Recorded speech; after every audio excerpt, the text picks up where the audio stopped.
السلام علیکم، کیا حال ہے سبھی سننے والوں کا؟ امید کرتے ہیں کہ آپ سب خیریت سے ہوں گے۔ اللہ پاک آپ کو اپنے حفظ و امان میں رکھے۔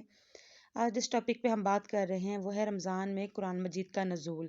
سورۃ البقرہ میں اللہ تعالیٰ ارشاد فرماتا ہے، رمضان کا مہینہ تو وہ مہینہ ہے جس میں قرآن نازل ہوا، قرآن اتارا گیا۔ یہ قرآن پوری انسانیت کے لیے ہدایت ہے اور اس میں ہدایت کے روشن دلائل ہیں، اور یہ حق اور باطل میں تمیز کرنے والی کتاب ہے۔ یہ قرآن پاک کی بہت مشہور آیت ہے۔ اس سے بہتر انداز میں قرآن کی کوئی تعریف ہو ہی نہیں سکتی، اور اللہ تعالیٰ نے قرآن کی وجہ سے رمضان کو بھی اہمیت دے دی، کیونکہ اللہ پاک فرما رہا ہے، رمضان کا مہینہ تو وہ مہینہ ہے جس میں قرآن نازل ہوا۔ یہ یوں نہیں آیا کہ قرآن وہ کتاب ہے جو رمضان میں نازل ہوئی۔ یہ تو پتہ چل گیا کہ رمضان کا مہینہ ہے۔ اب اگلا سٹیپ کہ رمضان کے مہینے میں یہ دن میں نازل ہوا یا رات میں۔ تو لیلۃ القدر پارہ نمبر 30، انا انزلناہ فی لیلۃ القدر، اور سورۃ الدخان کے اندر ہم نے اس قرآن کو ایک بابرکت رات میں نازل کیا۔ اچھا، اس رات کی برکت بھی قرآن کی وجہ سے ہی ہوئی ہے۔ صحیح مسلم میں حدیث ہے، حضرت محمد صلی اللہ علیہ وآلہ وسلم پیر کا روزہ رکھا کرتے تھے۔ پوچھا گیا آپ کیوں رکھتے ہیں؟ فرمایا اس لیے میں رکھتا ہوں، اس میں پیدا ہوا اور اسی دن مجھ پر پہلی وحی نازل ہوئی۔ جب ہم عموماً دن کی بات کرتے ہیں تو ہم فرق کرتے ہیں۔ دن ایک 24 گھنٹے کے دن کو بھی کہا جاتا ہے، اور اگر آپ دن اور رات کا فرق کریں تو 12 گھنٹے کا دن اور 12 گھنٹے کی رات ہوتی ہے۔ نبی کریم صلی اللہ علیہ وآلہ وسلم جو پیر کے دن کی بات کر رہے ہیں، تو پیر کے دن سے مراد آپ پیر کا پورا دن لے رہے ہیں، اور پیر کا پورا دن ہوگا اتوار والے دن مغرب سے لے کر پیر کی مغرب تک۔ تو چونکہ یہ اتوار اور پیر کی درمیانی رات ہے، یعنی پیر والی رات نازل ہوا، یعنی جب پیر کی رات ہے تو پھر اگلا دن پیر کا ہی آتا ہے۔ نبی کریم صلی اللہ علیہ وآلہ وسلم اس مبارک دن میں روزہ رکھا کرتے تھے، اس اعتبار سے کہ قرآن نازل ہوا، اور اس اعتبار سے بھی کہ نبی کریم صلی اللہ علیہ وآلہ وسلم کا پیدائش کا دن بھی پیر کا دن ہے۔ تو یہاں پر اللہ تعالیٰ فرماتا ہے اس مہینے میں قرآن نازل ہوا، یہ اس مہینے کی فضیلت ہے، اور قرآن جو ہے وہ پوری انسانیت کے لیے ہدایت ہے۔ یہ کسی ایک طبقے کے لیے نہیں بلکہ پوری انسانیت کے لیے ہے۔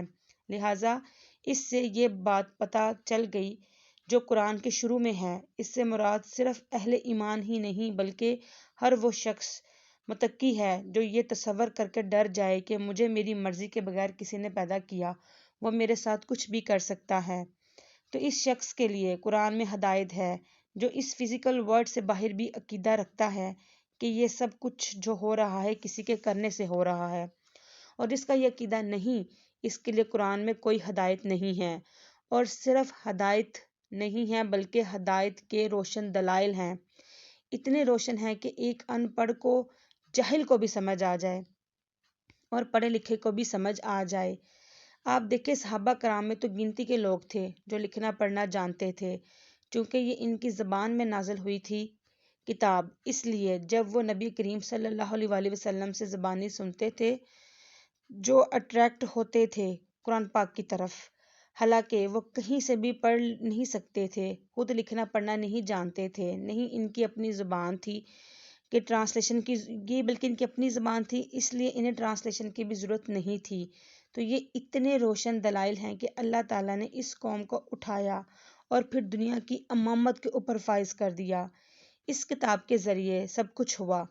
قرآن مجید میں ارشاد ہوتا ہے، اور یہ حق اور باطل میں تمیز کرنے والی کتاب ہے۔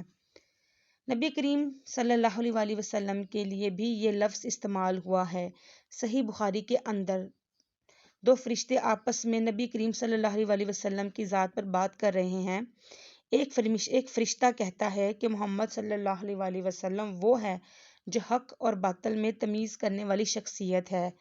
تو قرآن بھی الفرقان ہے، اور سراپا قرآن، قرآن مجسم، یعنی اگر قرآن جسم کی حالت میں آتا تو نبی کریم صلی اللہ علیہ وآلہ وسلم کی مبارک ذات ہوتی۔ صحیح مسلم میں حدیث ہے، سیدہ عائشہ سے پوچھا گیا نبی صلی اللہ علیہ وآلہ وسلم کے اخلاق کیسے تھے؟ اخلاق سے مراد آپ کے شمائل، آپ کے کردار، آپ کی صفات، آپ کا اوڑھنا بچھونا، کہ آپ کس طرح کے شخصیت تھے۔ تو حضرت عائشہ رضی اللہ تعالی عنہا نے کہا، قرآن نہیں پڑھتے ہو کیا؟ قرآن ہی نبی کریم صلی اللہ علیہ وآلہ وسلم کا اخلاق تھا، یعنی قرآن کو جو مطلوب انسان ہے نا، اگر کوئی پرفیکٹ ہے تو محمد الرسول اللہ صلی اللہ علیہ وآلہ وسلم کی ذات ہے، اس لیے آپ صلی اللہ علیہ وآلہ وسلم کو قرآن مجسم بھی کہا جاتا ہے۔